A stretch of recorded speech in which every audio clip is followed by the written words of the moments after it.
नमस्कार, स्वागत है आपका 403 देख रहे हैं आप। मैं हूं आपके साथ शफ़ान अंसारी। सबसे बड़े राज्य उत्तर प्रदेश में 7 चरणों में चुनाव है। सभी पार्टियों ने पहले और दूसरे चरण के लिए प्रत्याशियों का ऐलान कर दिया है। इस बीच प्रयागराज में क्या है सियासी मूड, जहां 5वें चरण में वोटिंग होनी है। सवाल है कि बदले सियासी समीकरण में क्या बीजेपी फिर जीत दर्ज करने में कामयाब होगी। 403 में आज बात प्रयागराज दक्षिण सीट की।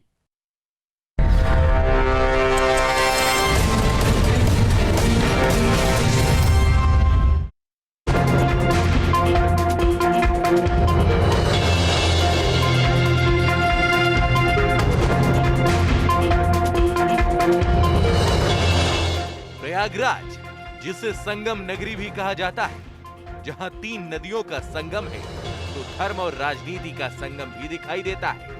अब एक बार फिर यूपी में सियासी हलचल तेज है, सत्ता का रण है और सभी पार्टियां अपनी जीत के लिए जोर लगा रही हैं। प्रयागराज की बात करें तो पिछले चुनाव में बीजेपी ने 12 में से 9 सीटों पर भगवा फहराया। इनमें से एक अहम सीट प्रयागराज दक्षिण सीट भी है, जो वीआईपी सीट के तौर पर जानी जाती रही है। 2017 में इस सीट पर बीजेपी के नंद गोपाल गुप्ता नंदी ने जीत दर्ज की। अच्छे परिणाम की वजह से उन्हें योगी सरकार में कैबिनेट मंत्री बनाया गया। प्रयागराज दक्षिण विधानसभा सीट पर बीजेपी का दबदबा रहा है। इस सीट पर लगातार 5 बार कमल खिला। यह विधानसभा सीट केसरीनाथ त्रिपाठी की वजह से 2007 तक बीजेपपी का गढ़ बनी। पहली बार 1989 में भारतीय जनता पार्टी के केसरीनाथ त्रिपाठी ने जीत दर्ज की थी। इसके बाद 1991, 1993, 1996 और 2002 में भी केसरीनाथ त्रिपाठी यहां से विधायक बने। हालांकि 2007 के विधानसभा चुनाव में बीजेपी के गढ़ में बीएसपी ने सेंध लगा दी और केसरीनाथ त्रिपाठी हार गए। इस सीट पर बीएसपी प्रत्याशी नंद गोपाल गुप्ता ने जीत दर्ज की। 2012 के विधानसभा चुनाव में समाजवादी पार्टी जीती, लेकिन 2017 में बीजेपी अपना गढ़ बचाने में कामयाब रही। बीएसपी से बीजेपी में शामिल हुए नंद गोपाल गुप्ता नंदी को टिकट मिला और प्रयागराज दक्षिण सीट पर कमल खिला। नंद गोपाल गुप्ता नंदी ने समाजवादी पार्टी के परवेज अहमद को 28,587 मतों से हराया था। सड़कों का विकास भी है और जहां जिस क्षेत्र में गली है या कुछ भी दिक्कत हुई है, जैसे ही महापौर जी को या भैया को जो भी मिलता है तुरंत काम होता है। समस्याएं सुनते हैं, लेकिन चौपाल लगाया इन्होंने। जैसे नैनी क्षेत्र दक्षिणी में ही आता है हमारे, तो वहाँ पर भी चौपाल लगाया, लेटर गया, उस पूरे चिट्ठियों को पढ़ा जाता है, बाकायदा उस पर काम होता है। प्रयागराज दक्षिण सीट पर कुल मतदाता 3,24,481 हैं, जिनमें से पुरुष मतदाता 1,80,574, महिला मतदाता 1,43,892। लेकिन मुस्लिम और ब्राह्मण वोटर्स हार जीत का फैसला तय करते हैं। पिछले 5 सालों में इस क्षेत्र में कितना विकास हुआ, ये भी जान लीजिए। इस क्षेत्र के अंदर अगर आप यहाँ से अभी निकल जाइएगा तो इस क्षेत्र में यहाँ से लेके जहाँ तक शहर दक्षिणी खत्म होता है, वहाँ तक कहीं पे भी आपको कोई ऐसी रोड नहीं मिलेगी जहाँ पे कम से कम 2-2 फीट का 3-3 फीट का गड्ढा ना हो। यहाँ समस्याएं बहुत है। मेन चीज़ समस्या है पूरा मतलब ये शहर मतलब दक्षिणी पूरा मतलब इंडस्ट्रियल एरिया है और इसमें मतलब सड़क जो मेन जो है सड़क, वो सड़क हर जगह टूटी हुई है और सड़क यहाँ सही नहीं है। अब एक बार फिर चुनाव की अग्नि परीक्षा है। यूपी में 7 चरणों में चुनाव होने हैं। प्रयागराज में 5वें चरण में वोटिंग होगी। विकास के दावों पर बीजेपी कितनी खरी उतरेगी, ये जनता ही तय करेगी। मानवेंद्र प्रताप सिंह के साथ टीम न्यूज स्टेट।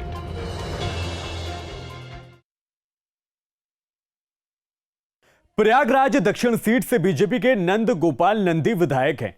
फिर से चुनाव होने वाले हैं। इस सीट पर उम्मीदवार का नाम अभी तय नहीं हुआ है, लेकिन मौजूदा विधायक जनता के बीच किन उपलब्धियों को लेकर जा रहे हैं, सुनाते हैं आपको।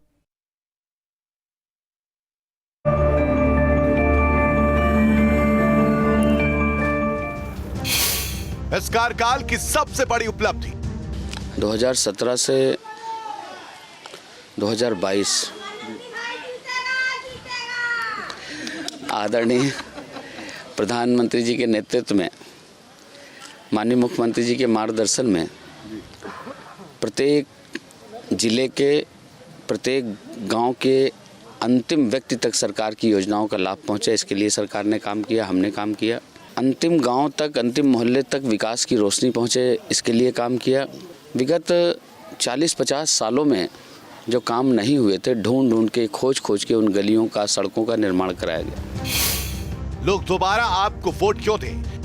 87,963 घर हैं। 87,963 घर में 71,323 घरों में मेरा सीधा संपर्क है।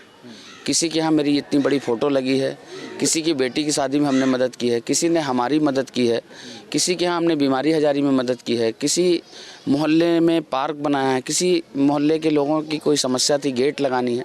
तो 8-9-90% घरों में मेरा सीधा संपर्क है।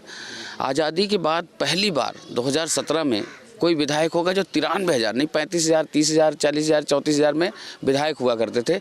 आज़ादी के बाद पहली बार 2017 में लोगों ने झूम करके वोट दे करके 93,000 से ज़्यादा मत दिया। इस बार तो हमने और भी काम किया है, तो 93,000 नहीं, 1,86,000 मत मिले, ऐसी मेरी कामना है। और विधायक अपनी उपलब्धियां गिना रहे हैं तो विपक्ष तमाम मुद्दों को लेकर जनता के बीच जा रहा है। सुनिए कि विपक्ष विधायक की उपलब्धियों पर क्या तर्क दे रहा है।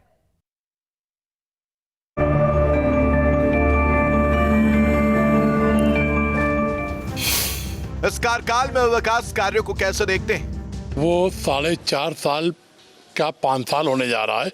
अभी 15 दिन से क्षेत्र के अंदर दिखाई पड़े हैं और इससे पहले वो 4.5-5 साल सिर्फ लखनऊ में रहे और यहाँ क्षेत्र के अंदर वो नहीं आए। कोई विकास, कोई काम पूरे क्षेत्र के अंदर। और लोगों का गुस्सा, आक्रोश इतना है कि हम जिस वक्त क्षेत्र में जाते हैं तो लोग जो हमको वोट नहीं भी दिए थे पिछली बार, आज वो सारी लोग हमारे साथ हैं। जनता आपकी पार्टी को वोट क्यों दे? देखिए, चुनाव के मुद्दे ये है कि समाजवादी पार्टी हमेशा विकास किया। हमारे माननीय राष्ट्रीय अध्यक्ष जी ने 5 साल अगर मुख्यमंत्री रहे तो उत्तर प्रदेश के अंदर विकास किया और विकास की लहरें पर हाथ बहा दिया। किसान, मजदूर, गरीब, मजलूम की लड़ाई लड़ा और हमेशा मजबूती से उनके साथ हमेशा खड़े रहे। और आप हमारे क्षेत्र की बात करते हैं तो 5 साल हमारे सारे क्षेत्रीय के लोग हैं ये सब जो यहाँ पर खड़े हुए हैं। 5 साल हम बैठे नहीं, पूरे क्षेत्र में हमारा इतना खराब क्षेत्र था, एक जगह हमने रोडों, नाली, सड़क, लाइट और नए पावर हाउस बनवाए, हॉस्पिटल बनवाए। आपकी पार्टी जीती तो क्या प्राथमिकता होगी? कि जितना विकास 5 साल के अंदर किया था, हमारा माननीय अखिलेश यादव जी मुख्यमंत्री बनेंगे दोबारा तो भी 20 साल उनको कोई मुख्यमंत्री पद से हटा नहीं पाएगा। वो विकास करने वाले लोग हैं, पढ़े लिखे लोग हैं, बाहर से पढ़ के आए, इंजीनियर, हर चीज़ जानते हैं, समझते हैं। अब आप किसी बाबा मठ को ले आके बैठा दोगे और उससे उम्मीद रखोगे प्रदेश को सुधार देगा। आप बताओ, प्रदेश सुधारेगा? प्रदेश बिगाड़ दिया, पूरे प्रदेश को ख़त्म कर दिया। लेकिन हम लोग आज जनता के बीच में हैं और हम लोग इस प्रदेश को फिर दोबारा संभालने का काम करेंगे। लेकिन सबसे बड़ा सवाल जनता का है कि आखिर क्षेत्र की विकास के लिए जनता के हितों में ध्यान में रखकर कितना कार्य हुआ है और उसे जनता किस नजर से देखती है, वो भी आपको सुनाते।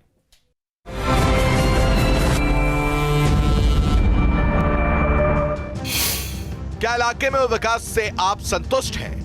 बहुत विकास हुआ, जहाँ देखिए विकास ही विकास, वो एक के सुनते हैं। जी सर, जब से मंत्री जी नंद गोपाल नंदी मंत्री बने हैं तब से लेकर अब तक आप किसी भी सड़क पर चले जाइए, आप किसी भी गली में चले जाइए, इवन आप नंदी जी को आप हर घर के अंदर, कहते हैं उनको रिक्शे वाले घर घर का मंत्री है वो। देखिए, नंदी जी नेता बहुत अच्छे हैं और नेता के साथ साथ वो एक प्रोफेशनल व्यापारी हैं और जिस तरह से उनका अंदाज है, उनके अंदाज में वो उसी चीज़ों को ज़्यादा तरजीह देती है जहां उनका फ़ायदा होता है। तो मैं ये जानता हूं कि विकास जो होता है उसको पैदा होने में 9 महीने का समय लगता है, लेकिन 5 साल बीत जाने के बाद भी हमको नहीं लगता कि विकास कहीं हुआ है। विकास हुआ है, विकास भारतीय जनता पार्टी के विधायकों का हुआ है। तो कार्य तो इतने हुए हैं कि इसकी कोई सीमा नहीं है। मैं नंदी जी की ही बात कर रही हूँ कि नंदी जी ने जो कार्य किए हैं, मतलब उसकी कोई सीमा नहीं है।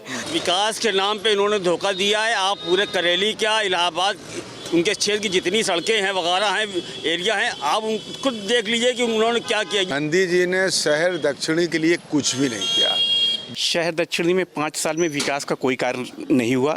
एक बहुत बड़ा विशाल मंदिर था, हनुमान जी की लेटे हुए मूर्ति है, जो एक बंधवा हनुमान मंदिर है और एक हमारे मीरापुर में है, बरगद घाट में। वो मंदिर बंजर था, खच्चड़ा, मतलब वहाँ जाते नहीं थे लोग। और आज आप अभी जाके देखेंगे उस मंदिर की पूरा इतना जीर्णोद्धार किया गया है। भाई नंदी भैया के विषय में कुछ कहना उचित है नहीं। उसका कारण है कि वो उनका 100 में 100 नंबर है। इलाहाबाद में उनका 100 में 100 नंबर है और उस नंबर में पार्टिसिपेट करती है इनकी वाइफ।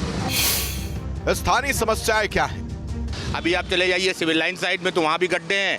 यहाँ करेली की कोई सड़क ऐसी नहीं बची है जिसमें जो है अब कि उसमें गड्ढे ना हो या आप साइकिल से भी 10 की रफ्तार से जा सकें। एक फीट गड्ढे में आदमी चुनता है कि किस गड्ढे में कूदें। बरसात आ जाती है तो उसमें मेढक को मछलियाँ पलने लगती हैं। किसी रोड पे चले जाइए, आपको अगर इतने धक्के लगेंगे कि वहाँ पहुँचते पहुँचते आपके पेट के अंदर दर्द होने लगेगा। कहीं पे भी आपको कोई ऐसी रोड नहीं मिलेगी जहाँ पे कम से कम 2-2 फीट का 3-3 फीट का गड्ढा ना हो। में मतलब सड़क जो मेन जो है सड़क, वो सड़क हर जगह टूटी हुई है और सड़क यहाँ सही नहीं है और यहाँ पे मतलब कोई बहुत बड़ा अस्पताल भी नहीं है। और फिलहाल हमारे इस खास पेशकश में अभी के लिए इतना ही।